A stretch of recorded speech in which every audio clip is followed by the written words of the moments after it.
सके गर्दन पकड़ी थोड़ा नदी का दिया हम नदी और नदी के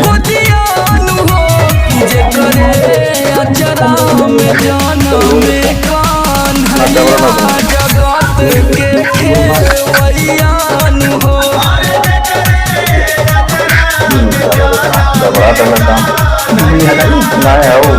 जब हुआ वाला बड़ा देख के